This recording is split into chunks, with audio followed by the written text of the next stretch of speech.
Hello there and welcome to the EDC Empire. Today we are going to be taking a look at a classic. Today we're going to be taking a look at the Kershaw Leek.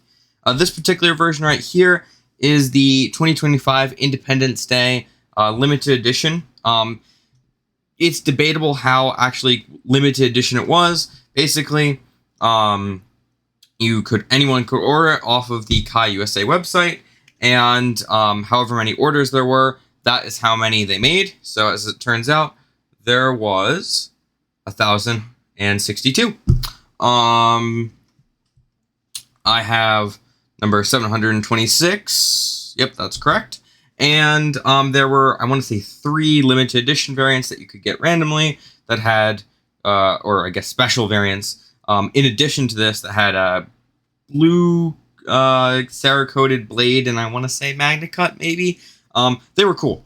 So that's why I have this. But I've also had the Leek, this particular variant, which is the Knife Center exclusive with S35VN, which they don't make anymore, unfortunately, for much longer. So I've had these for quite a long time. I've been debating whether I wanted to talk about it, but getting this Independence Day version kind of made me think, is it even still that relevant, and is it really an option that I would recommend? And short story, or long story short, definitely. And here's why. So the Kershaw Leek is made in the USA. It was designed by Ken Onion and is, of course, assisted with either a liner, as you'll see in both of these cases, or a steel frame lock. To deploy the Leek, as you are probably aware, you can either press this thumb stud here, or flipper tab here, or you can deploy it with the thumb studs on the side of the blade, which also act as blade stops.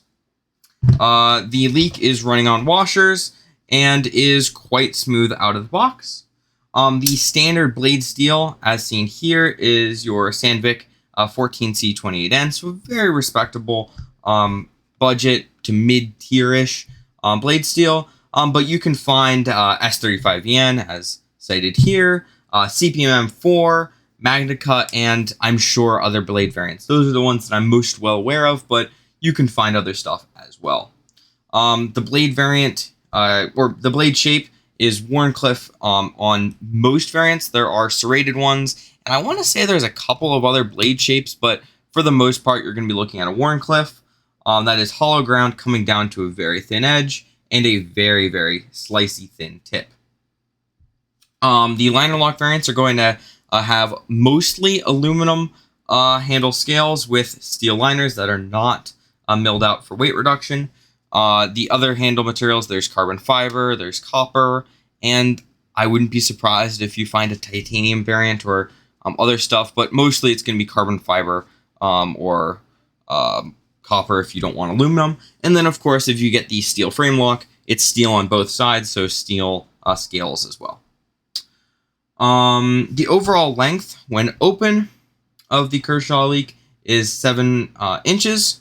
When folded, it is 4.05 inches, and has an overall depth when folded of just under an inch at 0.98. So when comparing it to our PM2, which is generally considered quite carryable, although it is a little bit wide, we can see here it is extraordinarily easy to carry, even if you take into account that flipper tab. And then when comparing width, the PM2 here is going to be a half an inch, and the width around the pivot on here, not including the pocket clip, is going to be 0.36 inches.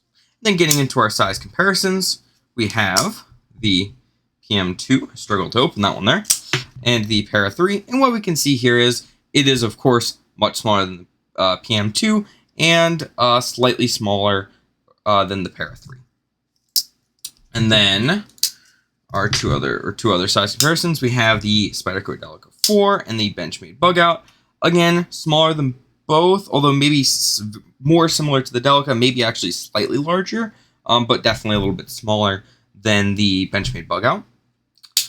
And then we have the QSP Penguin and Civivi Elementum. And we can see here, again, maybe slightly larger than the QSP Penguin, but looks like slightly smaller than the CV Elementum.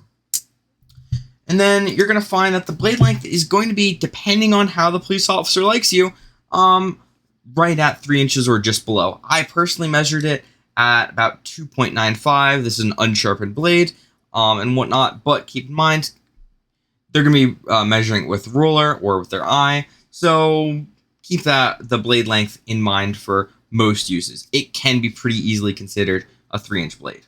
And then you're going to have that edge length of 2.86 inches, which is pretty good. We have a blade stank. We have a blade stock of 0.09 inches, which is below that 0.12, 0.125 average that you'll see that we kind of consider to be the normal for EDC knives on a lot of Spydercos and Benchmades and other like budget offerings like the QSP Penguin. And then finally, we have a weight of 2.54 ounces, which means that with that just below 3-inch blade limit, you have a fantastic blade to weight ratio here. So what are my thoughts overall? Well, it's no surprise if you watch some of my other Kershaw reviews. I do like Kershaw. I like them as a company, and I also like their assisted models. That's not the most popular take with the knife enthusiast market, especially with more quote-unquote invested enthusiasts. And I would definitely consider myself pretty invested and pretty into pocket knives in general. But there's still something kind of fun about assisted knives to me, even though, I mean, I have push-button autos, I have OTFs and whatnot, and these are cool. Those are cool. But I still like the idea of an assisted knife. They have their fun purpose. I still do run into the time where having a knife where I actually have to think a little bit, not much within the case of the Para 3, but there are other knives that you have to put a little bit of thought into opening. It's kind of nice just to have an assisted knife. That's honestly a lot of the reason why I have push-button autos and OTFs. Most of the time when I'm carrying one of those, I think I'm going to be in a circumstance where I don't really want to have to think about it. And the Leek kind of fills that role really nicely at a more budget spot. And if you don't like assisted knives, the Leek actually does have a little bit of a kind of benefit. You can remove the assisted action, which I'm not going to show you how to do, but there are plenty of videos on YouTube on how to. And this actually does have a detent ball. I gotta see if I can show it here. You'll have to trust me on this one, but it does actually have a detent ball. And so if you deassist it, it will stay locked, or I guess detented close. It will stay closed and won't fling open by just doing this, unlike like your Blur, for example. So you can use it unassisted. Honestly, I'd say keep it assisted as long as your knife laws allow you to, but to each their own. I also really like the build quality on this. The ano work is really, really nice. I've carried this particular one a lot more than this because this is pretty brand new. And there's really no finishing marks or really anything that looks off, even when it's been carried with other stuff, which is not the case for pretty much all my other aluminum knives. Looking at this Microtech here, we can see there's marks all over, and I would say I've carried these about the same in pretty much the same circumstances. So I've been very impressed with their aluminum finish. Everything lines up well. And I mean, out of the box, they're just fantastic. They're sharp, they're slicey, ground well, and heat treat's good on them too. I haven't heard anything bad about their heat treat. I've heard that their MagnaCut's done quite well, and I haven't had any issues with either of these or any of my other Kershaws, especially their USA stuff. I don't really like Kershaw's Chinese-made stuff. They have a little bit of that going, but to my knowledge, they've kind of lessened that a little bit. And some of their more recent Chinese-made stuff is good. I want to say the Iridium. That sounds about right. Or they have essentially, for really being over-dramatic, a bug-out clone. That's pretty good, but I like their USA-made stuff. It's always done well, and really no complaint. Basically, the main complaint that I have is the pocket clip. If you dislike tip down, it comes by default tip down. You can make it tip up, but if you do, you're going to be carrying with about that much of the knife sticking out by default. And that's a little bit unpleasant to most people. especially me. I don't love shouting, "Hey, I'm wearing a pocket knife," and so I generally prefer a little bit of deep carry. And if I can't, I don't want that much knife sticking up. However, Lynch Northwest and other companies, this is Lynch Northwest titanium clip. I want to say it's like $20. And it works really well. And yeah, I much prefer this. I may get a clip for this as well, or maybe switch them around. I don't know. Got to think about it. Got to think about which one I like more. But stock clip isn't great. However, it doesn't really get in the way, unlike some tip down stereo or style carry clips do. A lot of them, like when Spyderco does it, their thing kind of digs in your hand as you're trying to use it, and so I really hate in that case. But honestly, this clip is pretty low profile and kind of stays out of your way to a certain degree, so I honestly haven't really had that much issue with tip down. Also, because it is assisted, you kind of just pull it out and press down with your finger. Don't really have to put much effort into it, so I honestly might keep it how it is here too. I've been very impressed and have really, really enjoyed it. If you're concerned about how slicey it is very, very thin, and that makes it a joy to use. Opening up boxes, stripping wires, cutting tape, pretty much any light to medium use stuff, you're going to be fine. I personally wouldn't do anything really past cutting zip ties. Even then, I'd kind of put a pause and see if I had something a little bit beefier. But they also can do a lot more than that. There's been multiple people on Reddit, on YouTube, like News Knives, have said that they've done it with or used these in construction and etc. And they don't really do well with prying, but anything past that, I mean, they'll probably hold up as good as a knife like this will. Especially for the price. I mean, stock, they're coming in about $75. You can find them on sale pretty regularly. And if you want a MagnaCut variant, for example, it's going to be about $30. I wouldn't complain about a $30 MagnaCut blade that's like this. I've definitely considered them, but do I need 3 leaks? Probably not. And this one's got a lot of sentimental value to it, and this one's pretty awesome, so probably won't end up getting it. But, you know, there's a lot of variants, and pretty much if you're interested in one, you can probably find one that you can utilize and whatnot. I also like Kershaw with their customer service. I've had one issue with Kershaw.